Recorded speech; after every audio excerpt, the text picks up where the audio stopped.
వాళ్ళ నేను చాలా ముఖ్యమైన విషయం, తెలంగాణ హిందూ సమాజం జాగృతం కావాల్సిన విషయం.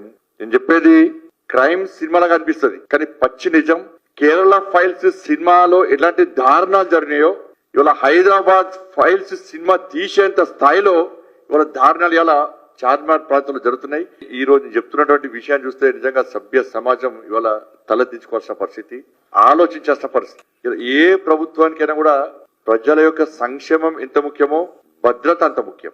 ఈ ప్రభుత్వాలు ప్రజలను రక్షించడానికి ఎంత తీవ్రమైన చర్యలు తీసుకుంటే ప్రజలు అంత సంతోషంగా ఉంటారు, అంత క్షేమంగా ఉంటారు. ఒక దారుణమైన సంఘటన పాత బస్తీలో జరుగుతున్నాయి.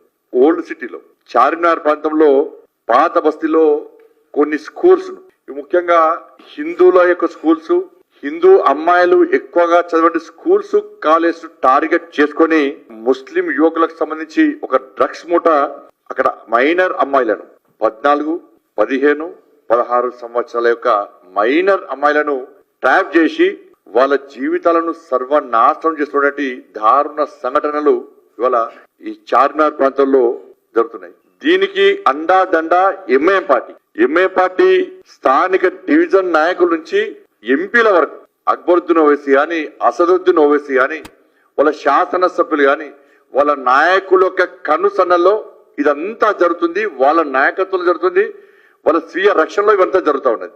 ముస్లిం అమ్మాయిలు ఎక్కువగా చదివే స్కూల్స్ టార్గెట్ కాదు, వాళ్ళంతా ప్రశాంతంగా చదువుకుంటున్నారు. వాళ్ళు చదువుకోవాలి, మాకు ఇబ్బంది లేదు అలా. కానీ ఎక్కడైతే హిందువుల యొక్క స్కూల్స్ ఉన్నాయో, హిందూ అమ్మాయిలు ఎక్కువగా ఉన్న స్కూల్స్ కాలేజెస్ ఉన్నాయో వాటిని టార్గెట్ చేస్తున్నారు. ఫస్ట్ ఒక అమ్మాయిని ట్రాప్ చేసి అమ్మాయిని ఒక ఫంక్షన్ పేరు మీద పిలిపించి, ఒక ముస్లిం అమ్మాయి బర్త్డే అని పిలిపించి ఆ అమ్మాయికి చాక్లెట్ ఇచ్చారు. తక్కువ డోస్ తో డ్రగ్స్ తో కూడా చాక్లెట్ ఇచ్చారు అమ్మాయికి. ఇది మెల్లమెల్లగా అమ్మాయికి ఆ డ్రగ్స్ డోస్ పెంచి అలవాటు చేసి ఆ అమ్మాయిని దాదాపు 6 రోజుల పాటు ఎత్తుకపోయారు అమ్మాయిని. ఇంకా తెలిసి ఏం చేస్తారో తెలుసు. 6 days తర్వాత ఆ అమ్మాయిని మళ్ళా తీసుకొచ్చి పోలీస్ స్టేషన్ దగ్గర వదిలిపెట్టారు. ఎట్లా వదిలిపెట్టారంటే వాళ్ళ పేరెంట్స్ పోయి పోలీస్ కంప్లైంట్ ఇస్తే పోలీసులు పట్టించుకోలే, ఎఫ్ఐఆర్ వేస్తారు. లాస్ట్ 4 days తర్వాత వాడంతా వాడుకొని వచ్చి పోలీసు దగ్గర వదిలిపెట్టి పోతాడు. వదిలిపెట్టినాక ఏమైతుంది, పోలీసు వాళ్ళు ఏం చేస్తారంటే చేస్తే ఒక ఎఫ్ఐఆర్ చేస్తారు, దాని డ్రగ్స్ కేసు పెడతారు, ఫోక్సో కేసు పెడతారు, అన్ని పెడతారు. దానిలో వ్యక్తిని అరెస్ట్ చేయరు. మీ అమ్మాయి మీకు వచ్చింది కదా, అమ్మాయిని ఏం చేయలేదు కదా, మీరు ఏం మాట్లాడకండి.